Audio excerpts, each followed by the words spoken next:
Texto de Colossenses, capítulo 4, a partir do verso número 2. Diz assim a palavra do Senhor, de 2 a 6. Dediquem-se à oração com a mente alerta e o coração agradecido. Orem também por nós, para que Deus nos dê muitas oportunidades de falar do segredo a respeito de Cristo. É por esse motivo que sou prisioneiro. Orem para que eu proclame essa mensagem com a devida clareza. Vivam com sabedoria entre os que são de fora e aproveitem bem todas as oportunidades. Que suas conversas sejam amistosas e agradáveis, a fim de que tenham a resposta certa para cada pessoa. Que o Senhor abençoe a leitura dessa palavra, você pode se assentar. O tema proposto para a mensagem de hoje é paixão por Cristo e por vidas. Queridos, quando eu falo da palavra paixão, algumas pessoas não gostam de dizer, né? Eu sou apaixonado por Jesus, né? Algumas músicas declaram isso, estou apaixonado. E eu mesmo às vezes acho isso meio estranho, mas é porque a gente só olha para o lado negativo da paixão. Porque a paixão tem um lado negativo. Paixão é loucura. A pessoa apaixonada, ela não enxerga direito, ela não mede consequências, né? Ela faz o que for preciso. Então, esse extremo da paixão, ela realmente pode ser algo negativo. Mas se nós olharmos o que significa alguém apaixonado por alguma coisa e como a paixão pode ser uma força motriz positiva, boa, aí eu quero dizer isso sim, olha, eu me considero uma pessoa apaixonada. E eu creio que a vida, o mundo, ele gira em função de pessoas apaixonadas. Não apaixonadas apenas por outras pessoas, não apenas a paixão de um homem por uma mulher, mas a paixão é algo que torna a prática de algo vibrante. Eu acredito que as pessoas que são os grandes inventores, né, que descobriram as grandes coisas, pessoas que criaram coisas, pessoas que mobilizaram pessoas para a realização de coisas, para realizarem mudanças no mundo, são pessoas apaixonadas. Pessoas que olham para uma situação e pensam, não, a gente precisa fazer alguma coisa, e aquilo trabalha na mente dela, e ela fica vibrando com aquilo, pensando em como realizar, em como fazer, em como construir, em como mudar, em como melhorar. E isso vai movendo o coração, e a pessoa vai para uma dedicação extrema. Alguns até se esquecem de outras coisas, passam horas, esquecem de comer, esquecem de dormir, isso é coisa de gente apaixonada, e se move, e deseja fazer, e faz, e só para quando a coisa está resolvida, só para quando a coisa está pronta, diz, não desisto.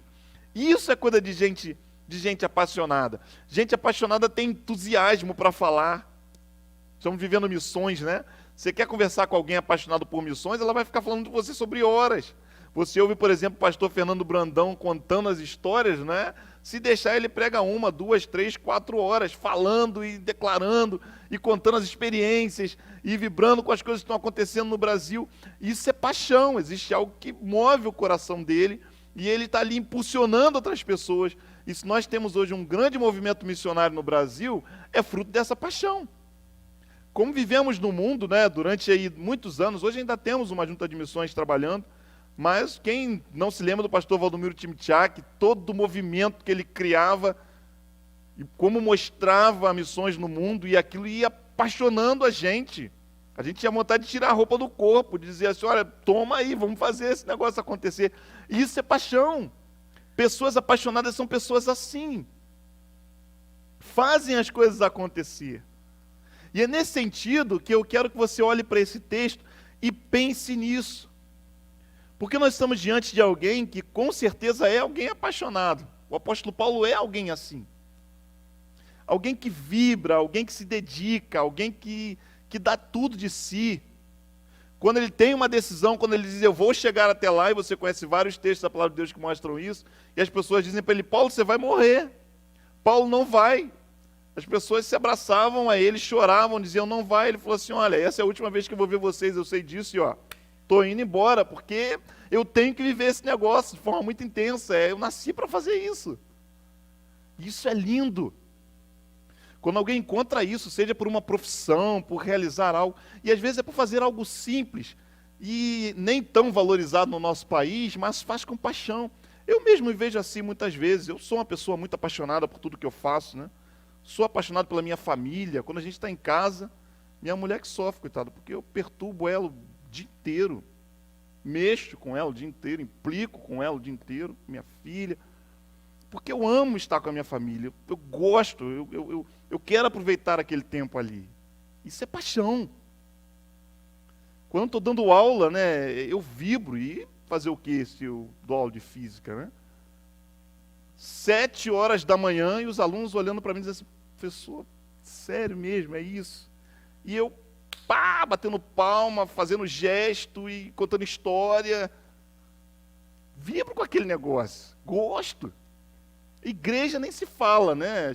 Cada vez que eu escrevo no WhatsApp para alguém, tive uma ideia, do outro lado vem um sorriso, uma coisa assim, pronto, já vem ele de novo. Porque eu respiro esse negócio, eu fico em casa pensando, eu vou dormir às vezes tarde, aliás, tenho perdido algumas noites de sono, pensando em como as coisas podem fazer, o que a gente pode fazer, e como a gente pode alcançar mais gente, e como a gente pode movimentar alguma coisa, e como a gente pode adaptar outra. E a minha cabeça não para. Por quê? Porque eu encontrei aquilo que me faz viver. Você já encontrou isso? Você vibra com isso?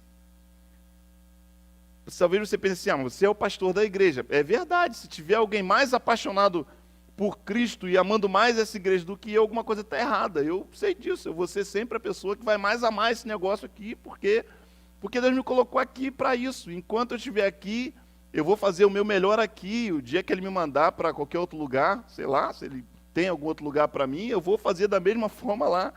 Por quê? Porque eu sei que nasci para isso. E aí vai ser desse jeito. Talvez com um ritmo menos acelerado em alguns momentos, né? Porque a gente vai ganhando peso, idade, não dá mais para correr os 100 metros em 20 minutos, né? A gente vai levando 30, 40. Pensou que eu ia dizer em 10 segundos, 8. Não, nem tanto, né? A gente vai diminuindo um pouco o ritmo. A gente vai entendendo o ritmo das pessoas, né? Porque tem aquele ditado africano que diz, né? Se você quer ir rápido, vai sozinho. Agora, se você quer ir longe, então vai em grupo. Então você vai entendendo o ritmo das pessoas, mas o coração continua batendo da mesma forma. Mas a paixão continua sendo a mesma. E quando eu olho para esse texto, eu quero que você esteja aí pedindo a Deus para colocar essa paixão no seu coração, na sua vida. Porque essa é a proposta do texto. Olha só, dedique-se, no verso número 2, nós lemos. O apóstolo está orientando a igreja dizendo, dediquem-se à oração com a mente alerta e com o coração agradecido. O que é uma mente alerta? Uma mente alerta é uma mente ligada, é uma mente atenta, é uma mente conectada. Oração não é só meditação. Às vezes a gente pensa que orar é só estar em silêncio, né? Refletindo, não. Esse é um tipo de oração. Meditar, entrar, né, na sua tranquilidade, no seu quarto, em secreto. Isso é um tipo de oração. Mas orar é falar com Deus. E quando você fala, quando você conversa com Deus, como você conversa com alguma pessoa, o que acontece? Você interage. E aí a sua mente está ligada à mente de Deus, conectada a Ele está falando com você, e você está tendo ideias, falando, Senhor, é isso mesmo. E ali vocês vão trocando, e as coisas vão acontecendo, e você está fazendo, e fazendo os ajustes. Isso também é orar de forma ligada, é estar atento, com uma mente alerta. e um coração grato. Queridos, quem tem a mente ligada a Deus, quem almeja coisas grandes por Deus, também mantém um coração grato por aquilo que tem. Perceba que pensar coisas grandes não significa ser ganancioso, porque uma pessoa gananciosa é uma pessoa que pensa coisas grandes e nunca tem um coração satisfeito, nunca está bom, ele quer sempre mais para si. O foco está nele, isso é ganância. Quando você sonha para Deus, quando você vive uma relação com Deus, quando você ora, quando você tem paixão por vidas e por Cristo, você quer fazer coisas grandes, mas o seu coração está sempre grato a Deus por tudo que você tem. Porque você sabe que o que você já tem é fruto daquilo que Ele tem dado a você. Então você se alegra. Muito obrigado, Senhor. Se eu tenho um sapato, amém. Se eu tenho uma calça, se eu tenho uma camisa, se eu tenho um carro, se eu tenho uma casa, se eu tenho um ovo frito para comer, não importa. Você tem um coração grato, mas esse coração grato não é um coração sofrível, é um coração alegre, animado, vibrante, porque sabe que pode fazer grandes coisas. Então Paulo está dizendo, olha, dedique-se à oração e com gratidão. Como é que você tem orado? Como é que é a sua experiência de oração? Ela é sempre um lamento, ela é sempre uma dor, ela é sempre um sofrimento. Então olha só o que Paulo está falando aqui, continua comigo. Olha o que ele diz, orem também por nós. Ele está falando dele e de algumas pessoas que estão com ele, né, ali escrevendo a carta. A gente já viu isso desde o início. Para que Deus nos dê muitas oportunidades de falar do segredo a respeito de Cristo. E por esse motivo é por esse motivo que eu sou prisioneiro. Bom, preste atenção aqui. Paulo está pedindo oração. Ele está preso por anunciar a Cristo. E quando ele escreve uma carta pedindo oração, o que ele pede? Irmãos, orem para que eu tenha um julgamento justo e possa sair logo daqui. Irmãos, pede a Deus para me livrar do sofrimento, está muito difícil, não tem nem um banheiro direito aqui nessa prisão. Irmãos, está doendo muito, estou aqui, às vezes eles querem me açoitar, eu tenho que apresentar que dar as minhas carteiradas aqui, né, mostrar aqui que, olha só, não é bem assim não, eu tenho que ser tratado de uma forma decente, mas as condições aqui são muito difíceis, irmãos. Irmãos, orem por mim, porque eu estou com muita saudade de vocês, vontade de abraçar vocês, a gente não pode se abraçar porque a gente está longe. Ora por mim, estou ficando está tão pesado aqui. É isso que ele está falando? Não. Olha o que um coração apaixonado pede dentro de uma prisão. Orem para que eu possa não perder as oportunidades, para que Deus me dê muitas oportunidades de compartilhar do segredo de Cristo. Orem para que seja trocado aqui na minha cela, todo dia alguém, porque toda vez que troca alguém de cela, eu ganho alguém para Jesus. Então ora aí para que eu tenha mais oportunidade, para que haja mais trocas de guardas que ficam comigo, porque quando trocam de guarda, eu falo assim, já conversei com você? Aí olha assim, já Paulo, você já me contou essa sua história. Bom, mas você tem certeza que você ouviu? Eu estou achando que você está com o coração meio apertado, está triste, quer que eu ore por você? Qual é o motivo? Não, Paulo, estou tranquilo, o guarda falava. Não, mas deixa eu te contar mais um detalhe da última viagem que eu fiz, e você vai ver o que é o poder de Deus. Rapaz, devia ser complicado estar preso do lado de Paulo, né? Porque ele era uma pessoa assim. E aí ele queria escrever, e aí ele queria falar, e aí ele pedia para ir a César. Todo mundo olhava e falava assim, não estou entendendo, a gente podia soltar ele agora, mas ele não quer ser solto, ele quer continuar avançando. A cabeça dele está com outro propósito, percebe? E ele, quando pede oração, ele pede por isso. Quais são os seus motivos de oração? Quais são os seus pedidos de oração? Seus pedidos de oração são focados só em você mesmo? Livramento, ajuda, saúde, emprego, resolver os meus problemas. E o umbigo está crescendo, né? Seus pedidos de oração são assim. Talvez a sua mente esteja cheia de tantas coisas. Quando Paulo está pedindo, sabe o quê? Poder de Deus, autoridade, oportunidade. Ora por mim, para que eu possa falar ainda mais desse amor para as pessoas. Percebe um coração apaixonado? Tem vontade, que sabe o que está fazendo até dentro de uma prisão? Esse é o apóstolo Paulo. É isso que ele nos ensina. E ele continua, olha o que ele diz: orem para que eu proclame essa mensagem com a devida clareza. Ele pediu, irmãos, orem por mim, porque eu não sei, eu tenho em cada pessoa uma pessoa diferente. E quando eu vou compartilhar o evangelho com alguém, eu preciso ser claro para aquela pessoa, eu preciso que o Espírito Santo me oriente para que eu saiba a hora de falar, a hora de não falar, o que falar, como falar, para que a mensagem seja clara para aquela pessoa que vai me ouvir. E esse era o pedido de oração de Paulo. Aí eu te pergunto, quantas vezes antes de sair para trabalhar de manhã, você pediu isso para Deus? Senhor, me ajuda para que hoje, quando eu estiver sentado com aquele meu amigo, eu tenha uma oportunidade de compartilhar e que eu tenha clareza para falar com ele do teu amor. Que eu perceba, eu tenha sensibilidade para o que ele está vivendo, para que eu possa aproveitar aquela oportunidade de falar de forma clara, de forma bela, de forma tocante ao coração dele. Quantas vezes você ora assim?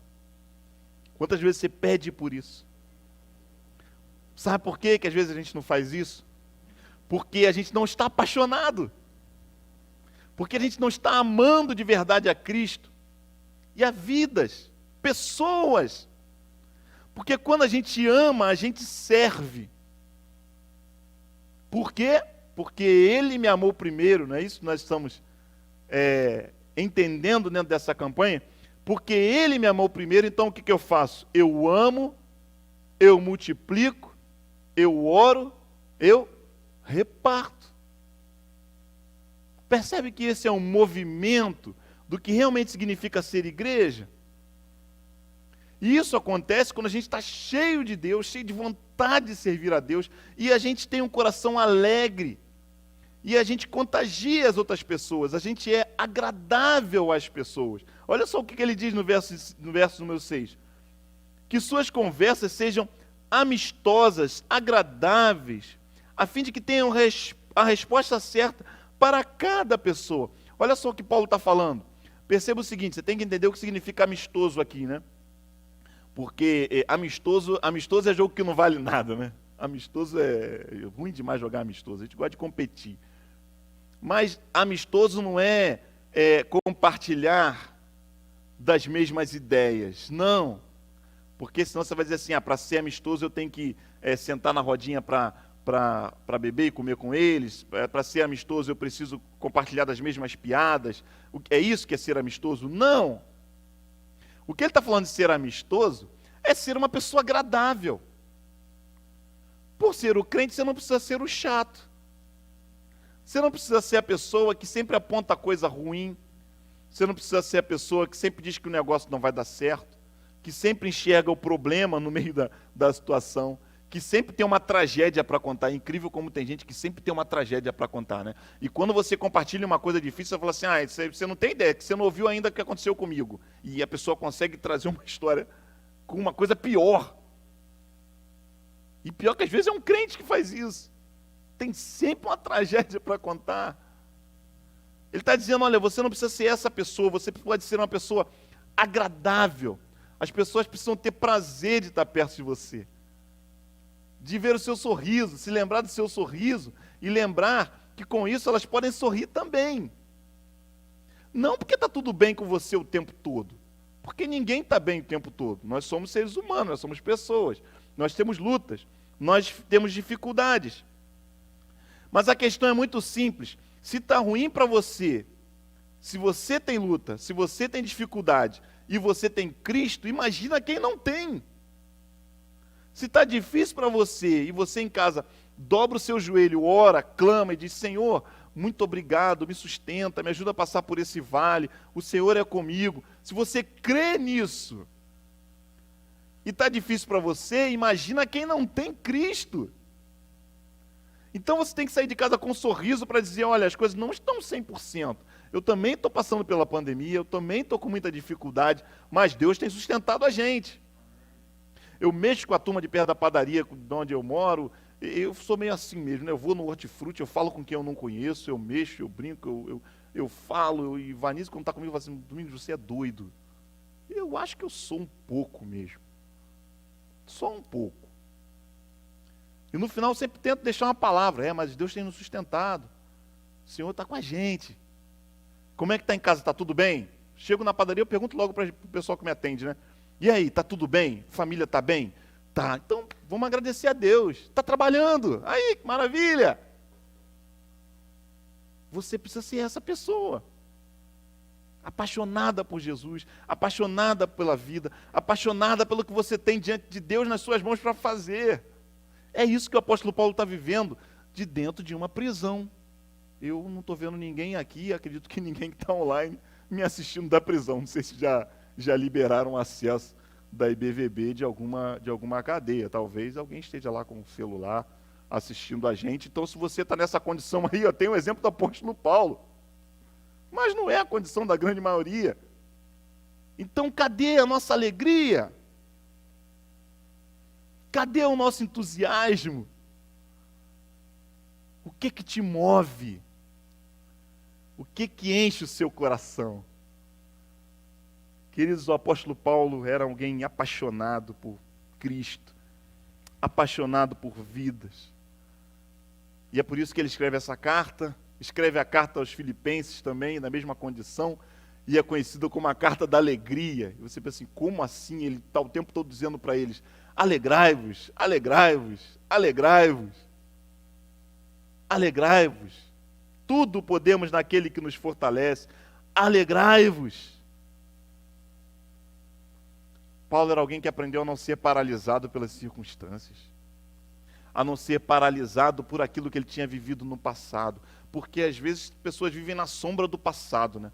Ah, pastor, mas a minha história, ah, pastor, mas a minha infância, ah, pastor, mas as coisas que já fizeram comigo, ah, pastor, mas as coisas que eu já fiz.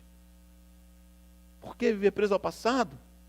Amo esse texto aqui, Filipenses, capítulo 3, versos 13 e 14. A versão transformadora é um pouco diferente daquilo que a gente tem em memória, mas diz assim, não, irmãos, não a alcancei, mas concentro todos os meus esforços nisso, esquecendo-me do passado e olhando para o que está adiante, prossigo para o final da corrida, a fim de receber o prêmio celestial para o qual Deus nos chama em Cristo Jesus. Percebe que Paulo não olha para trás, ele olha para frente. Porque quem corre precisa olhar para frente, porque se você corre olhando para trás, já era, você bate. Eu tive uma experiência trágica dessa, né? Não sei se você teve infância, na infância a gente soltava ratinho. Quem aqui soltou ratinho? Você já soltou ratinho? Pois é, né? É que não tinha dinheiro nem para comprar cafifa, né, Rob? Nem para comprar cafifa. A gente pegava, para quem não sabe o que é ratinho, pegava uma folha de caderno, fazia 2 dobrinhas assim, né? Fazia um caixotinho, amarravam uma linha em cada ponta e soltava. E aquilo sobe. Só que para botar o ratinho para subir, você tem que correr, né? Então você tem que correr olhando para trás. O que aconteceu? Tinha uma Brasília, não lembro se era amarela, no meu caminho. E ela me impediu de continuar correndo. E a minha face ficou quente. Pá! E o ratinho, né? Porque você está na frente dos amigos, você continua soltando o seu ratinho. Não dá para correr olhando para trás. É o que vai acontecer, é trágico. Paulo está dizendo, olha, para trás ficou para trás. Ah, mas a minha vida, eu fui ladrão, eu matei, eu roubei, eu tive um casamento trágico, eu apanhava na infância, eu fui vítima de violência. Não, peraí, isso é passado. Eu agora tenho um alvo, eu sou apaixonado por chegar no final dessa corrida. Eu sou apaixonado pelo que eu vou ganhar quando eu chegar lá. Eu quero é ver o fim, eu quero é o prêmio. E isso movimenta o coração dele, percebe? Não é o que você era, é o que você vai se tornar. Quando a gente é apaixonado, é isso que acontece. Você é uma pessoa assim, você é alguém vibrante, apaixonado. Você entende isso. Talvez você esteja pensando assim, ah, pastor, mas isso é muito fácil, você é pastor, você é preparado, você estudou, você é alguém que conhece, por isso você chega, fala, você é uma pessoa extrovertida, pastor. Eu sou tímido, eu sou quietinho, eu sou na minha, eu não sei chegar fazendo essas coisas assim. Gente, quando eu penso em mim com 12 anos de idade, imagina a figura de um nerd. Nerd é alguém que não tem muitos amigos, né? Não é alguém bem relacionado. Eu gostava de tirar 10 em matemática. Isso é que eu gostava. Porque aí, quando eu tirava 10, as pessoas me elogiavam. Eu ficava feliz de receber os elogios das pessoas. Tirando 10 na prova de matemática. Minha professora gostava, esse menino é bom. Eu quietinho lá, mas por dentro, todo orgulhoso. Eu só tinha vaga no time porque eu levava a bola. Eles me colocavam no gol. O melhor do time dificilmente é o goleiro, né? Dificilmente é o goleiro. Eu era o goleiro do time. Quietinho. Mas o que foi acontecendo? Eu fui me encontrando. Deus foi agindo na minha vida, mudando a minha história. Eu fui percebendo aquilo que Ele podia fazer através de mim. A gente vai mudando. E quando a gente se coloca nas mãos de Deus, Ele muda a gente para aquilo que Ele quer fazer com a gente. Talvez você seja um apaixonado quietinho, e Ele vai te usar desse jeito aí, para a vida toda, do seu jeito. Porque eu acredito que algumas pessoas se assustem comigo. Pô, esse cara vem falando comigo, eu te conheço. E você vai chegar do seu jeitinho, não é? Tudo bem. E vai se apresentar, e vai saber ouvir, e vai se relacionar do seu jeito. Mas o que importa é o movimento de dentro. É o quanto você deseja que essa coisa aconteça. É o quanto você está apaixonado por isso. Talvez seja isso que está faltando na sua vida. Será que você está tão no centro das coisas, e aí você só consegue enxergar as suas lutas, e aí existem pessoas à sua volta sofrendo tanto, tão carentes, tão necessitadas, mas elas não estão ouvindo essa mensagem de esperança. Por quê? Porque você não está apaixonado por Jesus. Porque você não está disposto a dar esse passo. Será que é isso que está acontecendo? Irmãos, esse é um tempo de mudança. Sabe, nós não podemos ficar presos no meio da pandemia, acuados. Não. Irmãos, tem muita coisa acontecendo no meio dessa pandemia. Mas muita coisa boa acontecendo. Muita coisa boa. Existem pastores no meio da pandemia, igrejas no meio da pandemia fazendo sabe o quê? Viagem missionária. Você vai dizer assim, como assim viagem missionária? Viagem missionária. Indo para o Nordeste, reunindo lá pessoas, levando esperança para aquelas pessoas. Assim, pastor, mas no meio da pandemia a gente não pode viajar. Não pode? Tem gente viajando para passear. Então tem gente viajando para fazer viagem missionária. Pastor, mas os riscos? Sim, tem riscos. Claro que tem. Paulo estava preso, era um risco.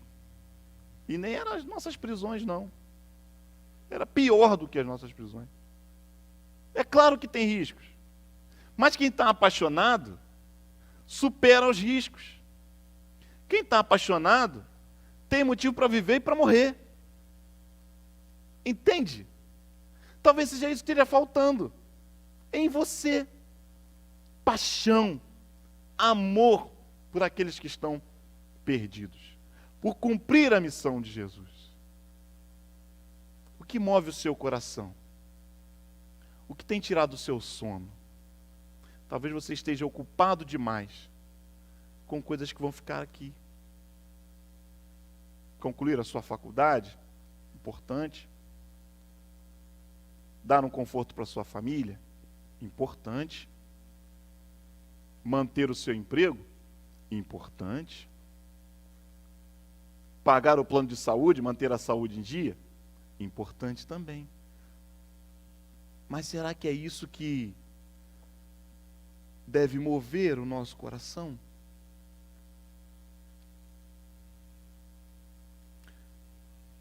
Eu quero, nesse momento,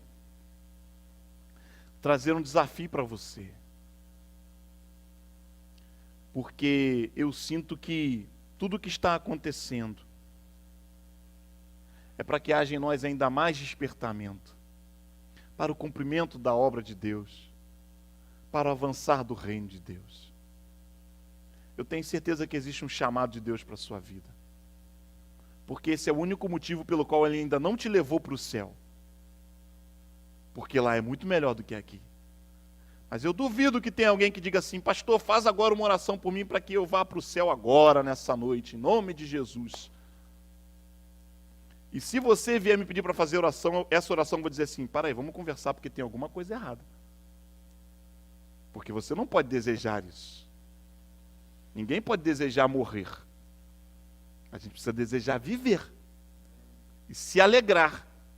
E entender o propósito de Deus para estar vivo.